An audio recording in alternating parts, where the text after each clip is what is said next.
You ever sit down at the end of a long day and everything around you is fine? The bills are paid, nobody is yelling at you, the house is quiet. But something inside you feels completely shattered, like your soul is hollow, like someone scooped out the calm part of you and replaced it with static. You cannot even name the problem. There is no big crisis, no emergency, just this low hum of chaos that never, ever stops. And the worst part? You have tried everything. You have tried the apps, the routines, the advice from people who smile too much on the internet. But here you are, still feeling like your peace got stolen by a thief you cannot even see. And you start to wonder if maybe this is just what life feels like now. Maybe peace is something other people get. People with better circumstances, people with fewer problems, people who got lucky. But that is a lie. And I need you to hear me on this. It is a complete lie. What if I told you the thief is not out there? What if the real problem is not the noise of the world, but the fact that nobody taught you how to protect what is inside you? That is what this video is about. Silent habits. Not loud, flashy life hacks. Not motivational screaming. Not someone telling you to just think positive and everything will be fine. I am talking about quiet, invisible moves that build a wall around your inner peace so strong that nothing on the outside can crack it. These are battle-tested tools pulled straight from Stoic philosophy, and by the end of this video, you will have a full toolkit to take back control of your mind, your body, and your heart. So stay with me. This one is going to change the game for you. Let us start with the mind, because that is where the war begins. Every single day, your brain gets fed, and most of the time you are not choosing the meal. Think about it. You wake up, grab your phone, and within 60 seconds, your brain has already consumed fear, outrage, jealousy, and the highlight reel of someone else's life. That is not breakfast. That is poison. And you wonder why your thoughts feel like a crowded room full of strangers shouting over each other. The ancient Stoics had a word for this kind of carelessness. They called it a failure of the ruling faculty. Your mind is supposed to be the king of your inner world, but right now, it is more like a hostage. So the first silent habit is this. Detox your mind. Feed it truth, not trash. That does not mean you need to sit on a mountain and meditate for 6 hours. It means you start paying attention to what you let in. Before you scroll, ask yourself a simple question. Is this making me sharper, or is this making me weaker? If the answer is weaker, put the phone down, walk away, read a page of something real instead. One page. That is all. Now here is where it gets interesting. Most people think protecting your peace means blocking out all the bad stuff. But the Stoics went deeper than that. They talked about something called preferred indifference. Sounds fancy, right? But it is actually simple. It means you can want things without needing them to define who you are. You can want a nice car without falling apart if you never get one. You can want a promotion without letting the weight destroy your self-worth. The habit here is learning to hold your desires loosely, like sand in an open hand. The moment you squeeze too tight, it all slips through your fingers. Let me give you an example. Say you have been working hard at your job for months. You have stayed late. You have gone above and beyond. And then the promotion goes to someone else. Now most people would spiral. They would feel angry, bitter, maybe even worthless. But a person who has practiced preferred indifference, they feel the sting, sure. They are human, but they do not let it rewrite their identity. They say, I wanted that, and I did not get it. That is fine. My value does not live in a job title. That is power. That is the kind of quiet strength that nobody sees but everybody feels when they are around you. And this ties right into the next habit, which is one of the most misunderstood ideas in all of philosophy. Strategic non-action. Now before you roll your eyes and think I am telling you to be lazy, hear me out. This is the opposite of lazy. This is the discipline of knowing when to do nothing. See, the world has tricked us into believing that more action equals more results. That if you are not grinding, hustling, and burning the candle at both ends, you are falling behind. But the Stoics, and even the Taoists, knew something different. Sometimes the most powerful thing you can do is step back, be still, and let the natural order do its work. Think about a farmer. A farmer plants a seed, waters it, and then what? He does not stand over it screaming at it to grow faster. He trusts the process. He trusts the soil. He trusts the sun, and that seed becomes a tree. Not because the farmer forced it, but because he let nature handle its part. Your life works the same way. There are situations right now in your life where the best move is no move. Where the answer is not to push harder, but to be patient, to trust that things are unfolding even when you cannot see the progress. Now I know what you are thinking. That sounds nice, but how do I know when to act and when to wait? Great question. And here is a simple filter. If your action is coming from fear, from panic, from the need to control, then stop. That is not action, that is reaction. And reaction almost always makes things worse. But if your action is coming from clarity, from a calm and centered place, then move. The Stoics called this living according to nature, not forcing, not resisting, just flowing with the river, instead of trying to swim against it. And by the way, I have not even gotten to the most brutal habit yet. There is one coming up about the heart that most people are not ready to hear. But stick around because that one alone could change everything for you. For now, let us talk about the body. Because your body is not just a vehicle, it is the vessel of your soul. And if the vessel is weak, the soul has nowhere safe to live. The Stoics were big on this idea. Epictetus, a man who was literally a slave, talked about treating the body with discipline and respect, not because of vanity, but because a strong body supports a strong mind.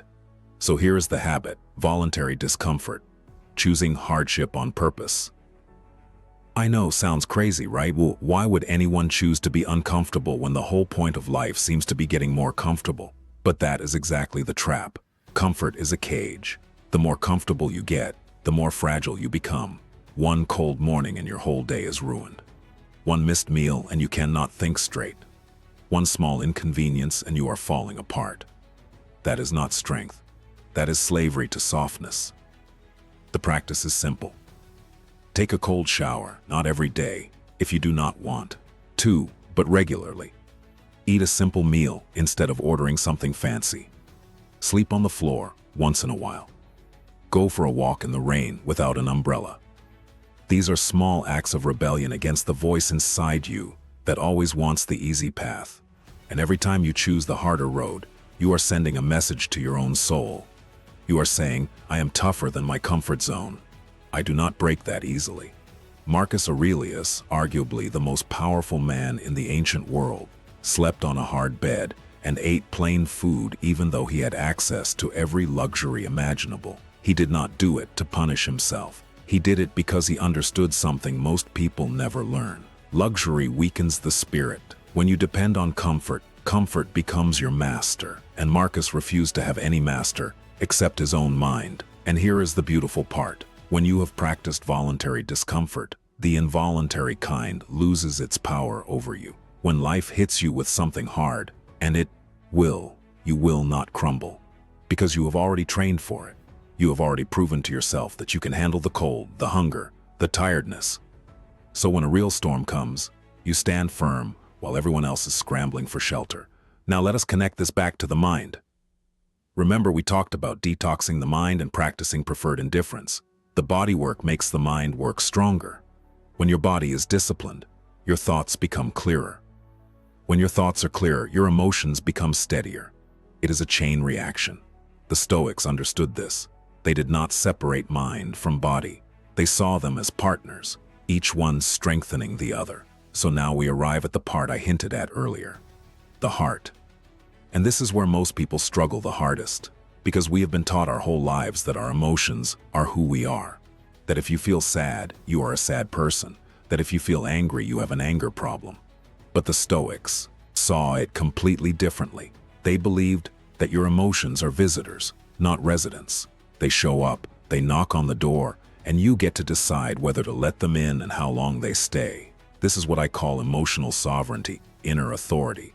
It means you are the ruler of your emotional kingdom, not a servant. Let me paint a picture. Imagine two people who both lose their jobs on the same day. Person A goes home, shuts down, drinks too much, and spends the next 3 weeks telling everyone how unfair life is. Person B goes home, feels the sting, sits with it for a moment, and then says, okay, This is what happened. Now what am I going to do about it? Same event, completely different response. The difference is not talent.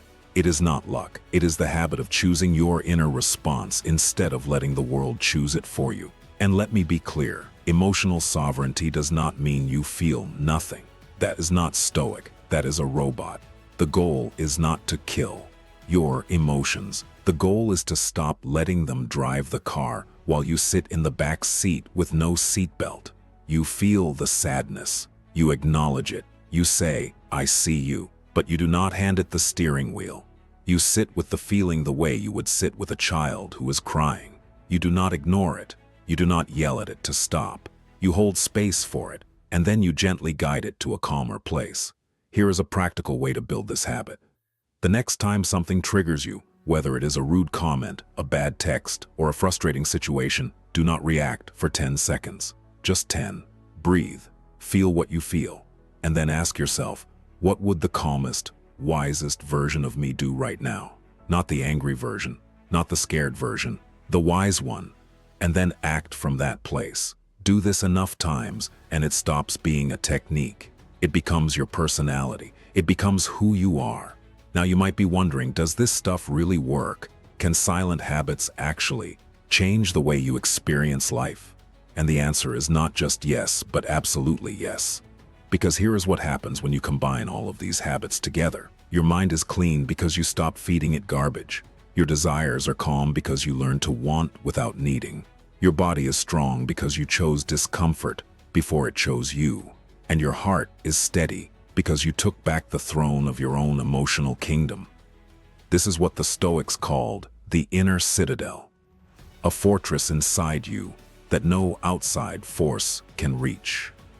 Not a bad boss, not a broken relationship, not a bank account that is lower than you want it to be, not the opinions of people who do not even know the real you. None of it gets in because the walls are built from habits, not wishes, from daily practice, not one-time motivation. And the beautiful thing is, nobody even knows you are doing it. These habits are silent. They are invisible. You do not need to announce them or post about them. They work in the background like an operating system for your soul. But there is one more habit, one final piece that ties the whole thing together. And honestly, this might be the most important one of all. I call it divine timing. And it is the habit of letting go of the need to control when things happen. See, most of our suffering comes not from what happens, but from when it happens. Or, more accurately, from the gap between when we want it to happen and when it actually does. You want the relationship now. You want the success now. You want the healing now. And when it does not come on your schedule, you feel like something is wrong, like you are behind, like life is broken. But the Stoics taught something powerful about this. They called it Amor Fati, which means love of fate. It is the practice of not just accepting what happens, but embracing it, all of it. The delays, the detours, the closed doors, because every single one of them is shaping you into the person who can actually handle the thing you are asking for. Think about that. Maybe the reason you have not gotten what you want yet is because you are not ready for it yet. And the waiting is not punishment. It is preparation. The seed does not resent the soil for keeping it underground. It knows that the darkness is where the roots grow strong. And your dark seasons, your waiting seasons, they are doing the same thing for you. They are building roots so deep that when you finally break through to the sunlight, nothing can knock you down. So the habit is this. Every morning, before you do anything else, remind yourself of one simple truth. I do not control the timeline. I control the effort. I control the attitude. I control the discipline, but the timing belongs to something bigger than me. And I am okay with that. Say it until you believe it. Say it until it stops being words and starts being your reality. Because when you stop fighting the clock, something magical happens. You stop rushing. You stop stressing. You start living. And your peace, that thing you have been searching for, it does not come from getting what you want. It comes from knowing that you are exactly where you need to be right now. Let us bring it all together. We started with a hollow feeling, that quiet chaos that nobody else can see.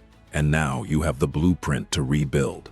The mind is your filter. Clean it, Guard it. Feed it only what makes you stronger. Your desires are your relationship with the world. Hold them gently. Want things, but do not let them own you. Your body is your vessel. Train it, challenge it, make it a fortress, not a luxury hotel. Your heart is your throne room. Rule it with calm authority. Feel everything, but let nothing control you. And the timing of your life is not your burden. Release it, trust it, let it unfold the way it is supposed to. This is not a one-time fix. This is a daily practice, a quiet rebellion against a world that profits from your anxiety. Every time you choose silence over reaction, discipline over comfort, patience over panic, you are winning a battle that nobody else can see. And over time, those invisible victories stack up into something unshakable. Something that no headline, no heartbreak, no setback can take from you. The Stoics did not build their philosophy for easy times. They built it for exactly this. For a world full of noise, chaos, and uncertainty, and people trying to pull you in 1,000 directions. And the answer was never to scream louder. The answer was always to go quieter, to build from the inside out, to become so grounded in your own peace that the storms of life feel like a breeze. So here is what I want you to do right now. Pick one habit from this video, just one, and start it today. Not tomorrow, not next week, today. Because the best time to protect your peace was years ago. The second best time is right now. And if this video gave you something real, something you can actually use, then do me a favor. Hit that subscribe button. Not for me, for you. Because this is just the beginning of the path, and there is so much more ahead. The Stoic path does not end with one video. It grows every single day, just like you do. I will see you in the next one.